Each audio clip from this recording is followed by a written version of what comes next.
Hello again to another Agakala reaction. Today we'll be watching What is Hysteria? And why were so many women diagnosed with it? From Mark S. Micale from TED. And let's just jump into it and see. Do I have a hysteria? I don't think so. But I know that a lot of women were said that they had it in like 19th century, I believe.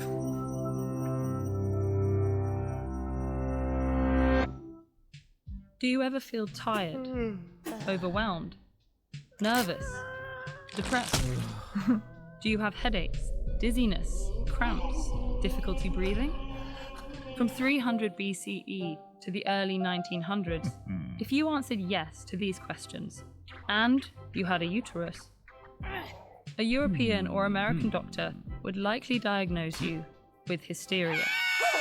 No, not mass hysteria. Ladylike hysteria. The catch-all term hysteria was used by physicians, who were mostly men, to describe just about any unexplainable medical condition suffered by female patients. By some interpretations, being a woman was itself long considered a pathology from which all kinds of problems arose. Throughout its long history, hysteria was used as a cultural signifier for what men with authority found contemptible and incomprehensible in the behavior of women who lacked or tried to exercise power. The term hysteria is derived from the Greek word for uterus and was first used in the 4th century BCE. Drawing on earlier Egyptian beliefs and not a great deal of medical rigor, the Greeks viewed hysteria as a malady of the womb, arguing that the uterus could dislodge and move throughout the body, causing a variety of ailments. They believed the uterus wandered because it longed to bear children, and for that reason, unmarried women were the most likely to get a hysteria diagnosis. The usual prescription was immediate marriage, impregnation, or the use of uterine fumigations to entice the rebellious organ back into place. By the 2nd century CE, Roman physicians rejected the wandering womb theory, but they still viewed the uterus as the source of hysteria, believing, without much evidence, that it produced a secretion similar to semen, which, if not released, corrupted the blood and irritated the nerves. As a result, midwives would often treat hysteria by manually inducing orgasms in female patients.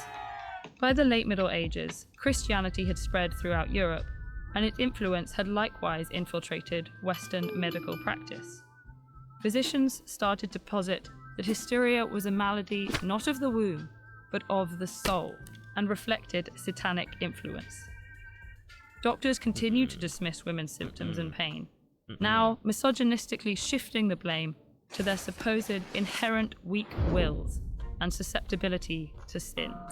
This situation worsened through the 16th and 17th centuries, as women, especially those who didn't conform to social expectations, risked being accused of witchcraft, which often carried heavy consequences.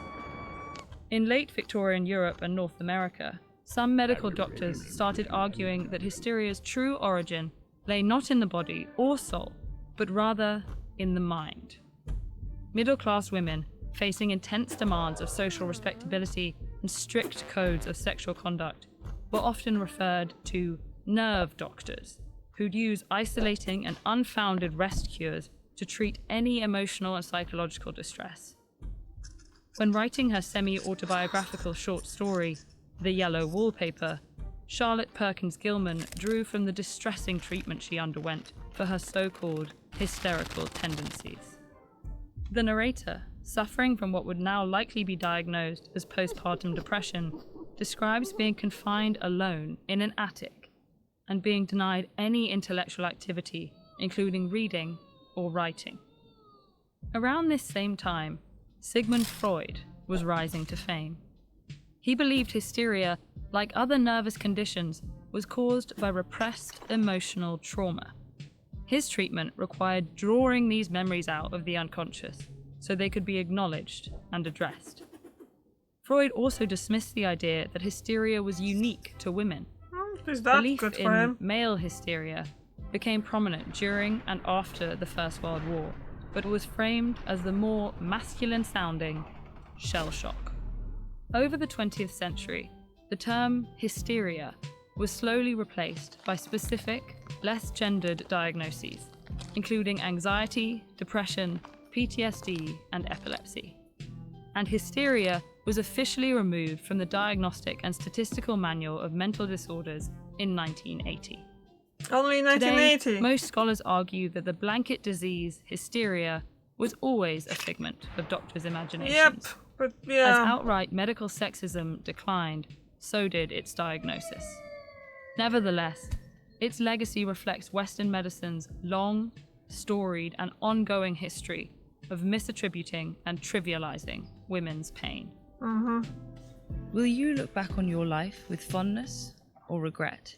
Follow Vivian as she reflects on her youth and time she spent searching for autonomy and fulfillment in the colourful world of 1940s New York City with Elizabeth Gilbert's City of Girls. Go to audible.com/TED-Ed and your first listen is free.